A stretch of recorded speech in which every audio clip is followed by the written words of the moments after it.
दोन घटनेच्या निषेधार्थ सर्व आपण इथं जमलेलो आहोत। 2 दिवसापूर्वी भारताचे सरन्यायाधीश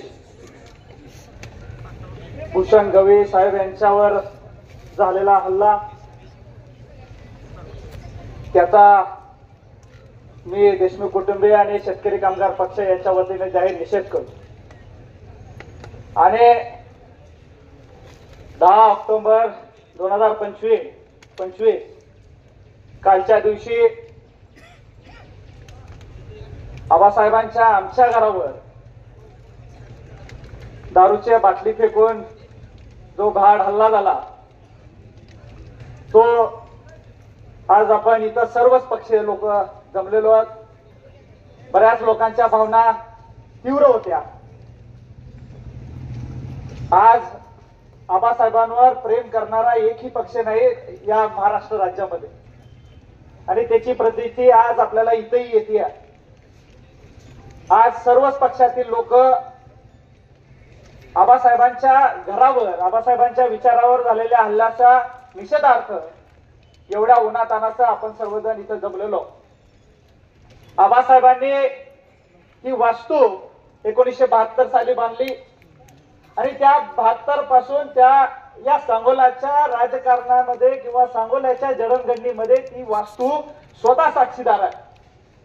आबासाहेबांच्या प्रमाणे, इथले सर्व ज्येष्ठ मंडळींच्या प्रमाणे ती वास्तू सुद्धा आज या सांगोला तालुक्याच्या जडणघडणीमध्ये विकासामध्ये स्वतः साक्षीदार असलेली ती वास्तू आहे। आज आबासाहेबांवर प्रेम केलं नाही असं सांगोला तालुक्यामध्ये किंवा मतदान केलं नाही असं एकही कुटुंब नाही। 50 वर्षात आली गेली, आपली झाली, परत गेली, पण असं एकही कुटुंब नसेल की ज्यांना आबासाहेबांना मतदान केलं नाही किंवा आबासाहेबांनंतर पक्षावर प्रेम करायचं सोडलं नाही असं एकही कुटुंब नसेल। आणि त्या वास्तूवर आम्ही तिथं लहानाचा मोठं झालो, पण कधीही या 60 वर्षाच्या कालखंडामध्ये असेल कधीही त्या वास्तूमध्ये अशी कोणतीही घटना घडली नाही। सांगोला तालुक्यावर ज्या पद्धतीने आबासाहेबांनी तळहाताच्या फोडासारखं प्रेम केलं, तसंच सांगोला तालुक्यातील जनतेनेही त्या घरावर, आबासाहेबांच्या विचारावर, आबासाहेबांच्या कुटुंबावर प्रेम केलं। एक साधा खडाही त्या घराच्या दिशेने फेकायची कुणाची हिंमत झाली नाही। पण आज अशा पद्धतीचं कृत्य होत असताना सर्वच राजकीय पक्षातील नेत्यांना आज आपल्याला विचार करावा लागेल की कोणताही पक्ष असो, रॅली कुठेही कुणाला पक्ष प्रवेश करायला लोकशाहीनं मंजुरी दिलेली आहे। तुम्ही कोणत्याही पक्षामध्ये प्रवेश करू शकता, पण कोणत्या विचाराला आपण खतपाणी घातलं जातंय हे सर्वच लोकप्रतिनिधींनी विचार करण्याची आज गरज आहे। वरिष्ठ नेत्यांनाही मी सांगू इच्छितो, मी छोटा कार्यकर्ता आहे, मी काय मोठा घास घेणार नाही, मी तुम्हाला सांगण्या इतकं राजकारण मला कळत नाही, पण पुढे येणारी तरुण पिढीला तुम्ही कोणत्या पद्धतीने आपल्याकडे घेताना आपण कोणत्या लोकांना ताकद देतोय हाही विचार आपण केला गेला पाहिजे। आबासाहेबांनी 50 वर्ष राजकारण करताना इथं सर्वजण साक्षीदार आहे। कधीही कुठल्या एकाही कार्यकर्त्याला सांगितलं नाही की जा त्याला घरून घेऊन या बडवा त्याला, असं एकही वाक्य झालं नाही। कधी अशी घटना झाली तर त्याला समजून सांगा, कधीही जर अशी मोठी गावात घटना झाली तर तुमच्या गावात बसून ती मिटवा, नाही मिटलं तर घरी या, अशा पद्धतीची भूमिका असायची। कधी पोलीस स्टेशनची पायरी आबासाहेबांनी सोडू दिली नाही। अशा पद्धतीचा एक सुसंस्कृत राजकारणाची दिशा आबासाहेबांनी 50 वर्ष दिली। आज तुमच्या सगळ्यांच्या भावना तीव्र आहेत की तुम्ही एक आक्रमक भूमिका घेतली पाहिजे।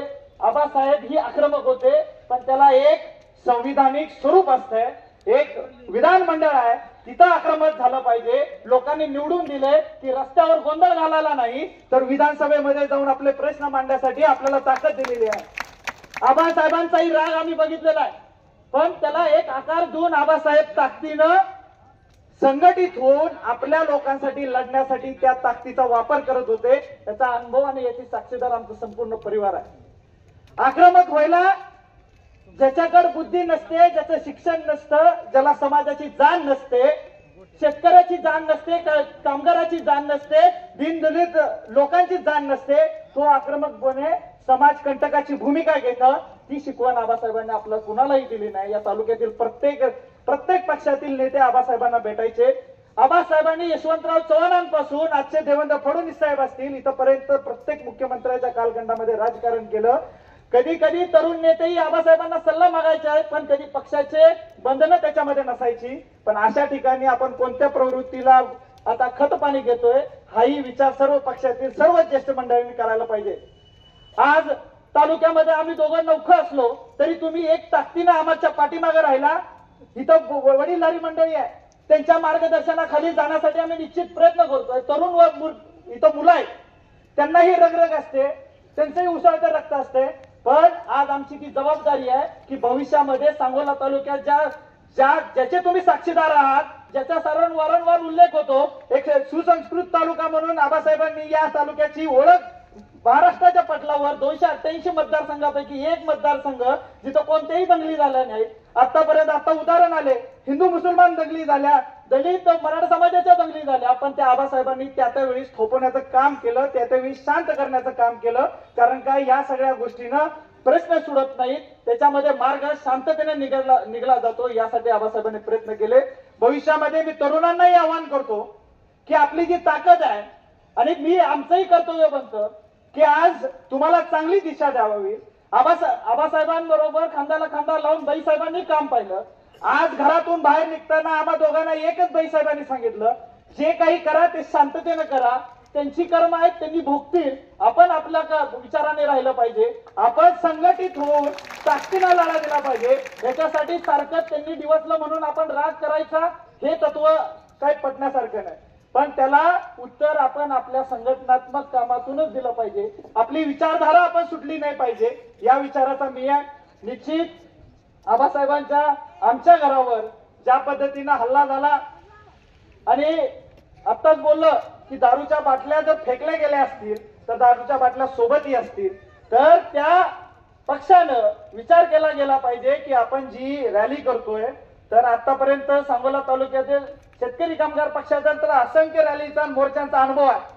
अशी कोणतीही घटना घडली नाही, आज पण कोणी इथं सांगून आलं नाही, गर्दी कोणाला करायला लागली नाही का, कोणी दारूच्या बाटल्या घेऊन आणलेला नाही आहे.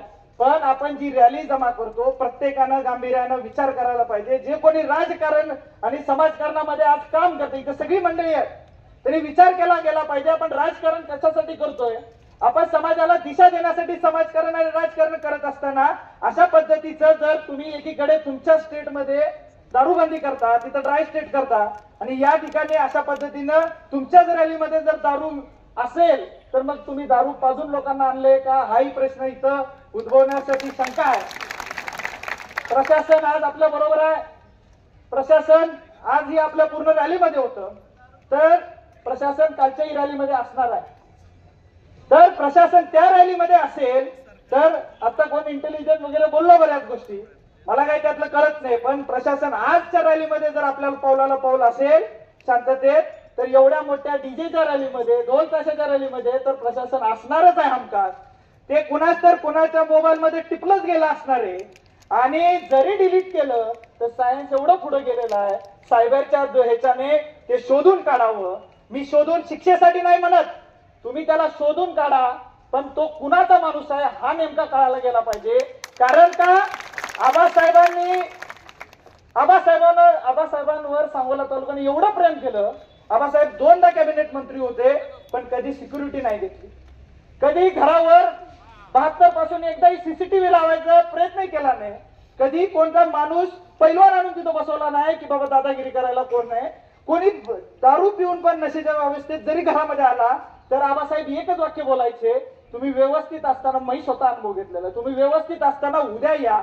या पद्धतीचा खंबीर भूमिका आबासाहेबांनी घेतली. आबासाहेबांचा विश्वासच होता की सांगोला तालुक्यात मी काही चुकीचं करत नाही, मी जनतेसाठी उभा असेल तर ज्या पद्धतीनं आबासाहेबांनी तुमच्या पाठीशी उभा राहिला, त्याचेच प्रत्यय आज येते की आज तुम्ही आबासाहेबांच्या घरावर हल्ला होताना, आबासाहेबांच्या विचारावर हल्ला होताना आज तुम्ही सर्वजण जमा.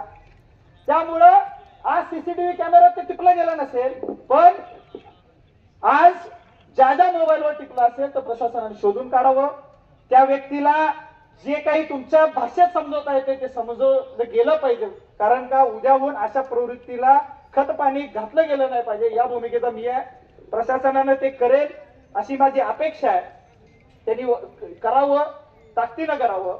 आणि मी तुम्हा सर्वांना सांगतो, आबासाहेब एका बाजूला, चंद्रकांत दादा एका बाजूला, बाबासाहेब एका बाजूला, मी त्यांच्यातला सारखा मवाळ नाही आहे.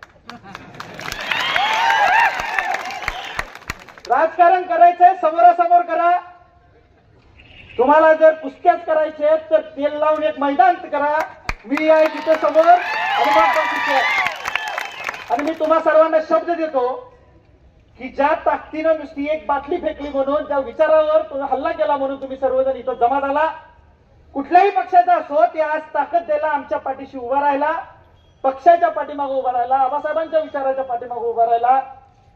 प्रशासन राहिलं एका बाजूला, ते तर त्यांचं काम करेलच, पण इथून पुढं अशा पद्धतीचं कोणाच्याही घरावर झालं तर त्याला अनिकेत देशमुख आणि बाबासाहेब देशमुख समोर असेल, हे विचार.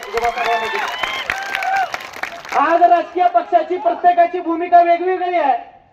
ती एका बाजूला असू दे, टीका टिप्पणी चालत राहणार आहे, पण राजकारण आणि समाजकारण सांगोला तालुक्याचं सुसंस्कृत राहायची जबाबदारी आम्ही दोघं निश्चित घेऊ. हा शब्द तुम्हाला देतो. कुठलाही पक्ष असो, पण या शांतता आणि सुव्यवस्थेला कुठेही काळेमार लागणार नाही, हा शब्द मी तुम्हाला तुमच्या सर्वांच्या माध्यमातून देतो.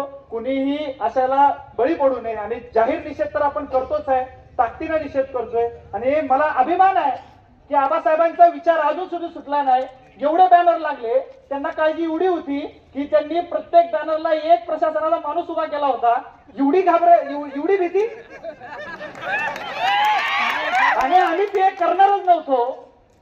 आम्ही कधी, मी आबासाहेबांना बघितलेलं आहे गाडीत असताना, आम्ही लहानपणी गावबेटी दौऱ्याला असताना आबासाहेबांचा बॅनर जरी लागला तर आबासाहेब म्हणायचे हे बॅनर कशासाठी आता काढा लावायचे. यांचा कार्यक्रम झाला, यांना काळजी की फाटू नये म्हणून, कारण त्याला पैसे घातलेले आहेत. मला टीका टिप्पणी करायची नाही, तुम्ही कोणत्या पक्षात जायचं हा प्रत्येकाचा वैयक्तिक प्रश्न आहे, पण भीती कशाला तुम्हाला, कर त्याला डर कशाला तुम्हाला, मग चुकल्यासारखं वाटतंय का, हाही प्रश्न तुम्ही विचारला गेला पाहिजे. आणि प्रशासनाला मग मी सांगतोय, अशा पद्धतीनं ताकद वाया घालवायची गरज नाही. आम्हाला विश्वास आहे आमच्या लोकांवर की जर एकदा सांगितलं बाई साहेबांनी किंवा एकदा आम्ही सांगितलं की शांततेत करायचं आहे, तर ते तुमच्या एकाही बॅनरला काही तुमच्या घराकडे ओळूनही बघणार नाहीत. अशा पद्धतीची लोक इथं आहेत. त्यामुळं इथं शंका घेण्यासाठी काही नाही उरलेलं. त्यामुळं तुम्ही करताय त्याच्यावर मला टीका टिप्पणी करायचीच नाही कोणावर. पण आज जे काय बाहेर हल्ला, जे काही पूर्ण ह्याच्यामध्ये होतंय, अशा पद्धतीचं वातावरण हे नसलं गेलं पाहिजे. इथंच नाही, सांगोला तालुक्यामध्ये, पूर्ण महाराष्ट्रामध्ये आपल्याकडे पूर परिस्थिती असताना सुद्धा अशा पद्धतीच्या घटना घडत आहेत. म्हणजे ज्या ठिकाणी तिकडं लक्ष देऊन ताकदीनं शेतकऱ्याच्या पाठीमागे उभा राहायची गरज होती. आज मीही त्या रस्त्याने जाताना मला अडचणी, एक दिवस तर मला जाताच नाही आलं. मी एकदा लांबोटीवरून गेलो तर तिथं रस्ता पॅक होता. परत मी कामती मार्गे गेलो, तिथं पॅक होता. आम्ही स्वतः त्याचा दर्शनी आहे. पूर्णपणे ज्या ठिकाणी शेतकऱ्याचं नुकसान गेलं त्या ठिकाणी अशा पद्धतीनं शेतकऱ्याच्या पाठीमागे ठामपणे कर्जमाफी करायला पाहिजे होती. तिथं अनुदान द्यायला पाहिजे होतं. पर हेक्टरी चांगल्या ताकदीनं 50-50 हजार रुपये अनुदान द्यायला पाहिजे होतं. तिथं तुम्ही देत नाही. शेतकऱ्याचे तुम्ही विचार न करता अशा पद्धतीनं बॅड हल्ल्या करून काही होणार नाहीये. ताकदीनं शेतकऱ्याच्या पाठीमागे राहायला पाहिजे. आपण सर्वांनीही, आज मी या मंचाच्या वतीने तुम्हा सर्वांचाही आभार मानतो. खारीचा वाटा सगळ्यांनी उचललाय त्या शेतकऱ्याच्या घराचं, कुटुंबाचं संसार थाटण्यासाठी. इथं वेगवेगळ्या संस्था आहेत, त्यांनी मदत केलेली आहे. तेही आबासाहेबांचे विचार आहे. अशा ताकदीनं ज्या ज्यावेळी संकट येईल त्यावेळेस आपण शेतकरी, कामगारांच्या पाठीमागे, दीनदलितांच्या पाठीमागे निश्चित उभा राहू. पण या झालेल्या भयाड हल्ल्या निमित्त तुम्ही शांततेनं, मला खूप अभिमान आहे तुमच्या सर्वांचा की तुम्ही शांततेनं एकही कुणावर कमेंट न करता फक्त आबासाहेब अमर रहे या घोषणेवर तुम्ही येथपर्यंत आला, या उन्हातानात राहिला. मी तुमच्या सर्वांचं खूप आभार मानतो की तुम्ही आमच्या पाठीशी राहिलाय. मी शब्द देतो, माझ्या हयातीपर्यंत मी तुम्हाला कधी वाऱ्यावर सोडणार नाही, शब्द मी तुम्हाला सर्वांना देतो. स्वर्गवासी बाई डॉक्टर गणपतराव देशमुखांचा